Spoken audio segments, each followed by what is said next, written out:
The new Virtual Boy accessory has a big problem, and it's not the fact that the Switch 2 sticks out way too far. It's actually this, or rather the lack thereof. And that's because the Virtual Boy controller is super unique, as it was the first and perhaps only controller ever to have two D-pads. That's right, this controller basically invented dual analog before dual analog or even any analog was even a thing. Now you might be thinking, with all this talk of dual analog, can't the dual analog sticks of any modern controller work well enough? Yes, but actually no. In fact, analog sticks kinda suck for games made with a D-pad in mind. Now sure, it'll get you by in most cases, but I almost always prefer using a D-pad when I can.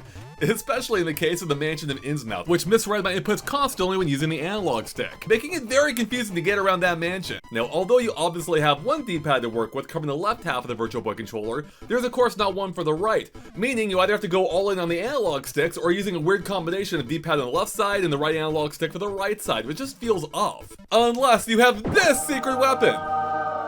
Yep, the Nintendo 64 Switch Online controller, as it's almost perfect for the Virtual Boy app. Okay, now I realize it doesn't technically have a second D-pad either. But here's the thing, those four C buttons are basically a D-pad in all but name. And not only are they perfectly parallel to the left D-pad, but they're right next to a set of A and B buttons too, which is pretty important to this whole thing working. What I'm saying is if you hold the Nintendo 64 controller like this, it's basically a Virtual Boy controller, or at least the next closest thing.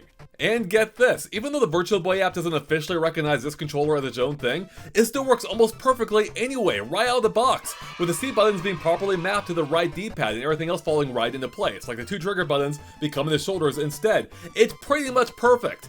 Except for one small problem. There's no select button anywhere to be found here, so what do we do? Well, let me tell you what we can't do first, and that's to remap it to Z or ZR. Because although either of those seem like they'd be perfect for it, you need to hit both those at the same time in order to access the in-app menu, such as to create or load save states, or exit back to the main Virtual Boy menu. So is the lack of this one button really going to ruin an otherwise nearly perfect thing? Thankfully, probably not, and here's why. For one, a surprising amount of Virtual Boy games either don't use a button at all, or use it for some kind of small optional thing.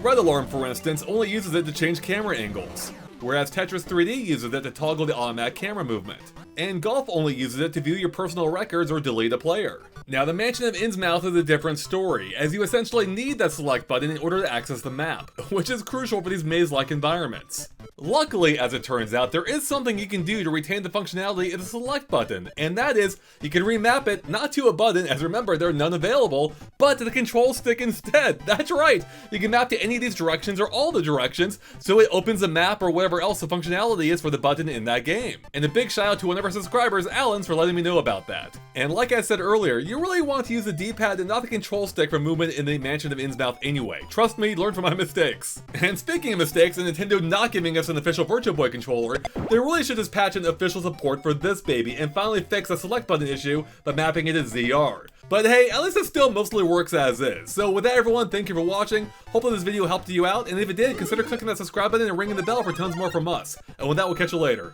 Bye everyone.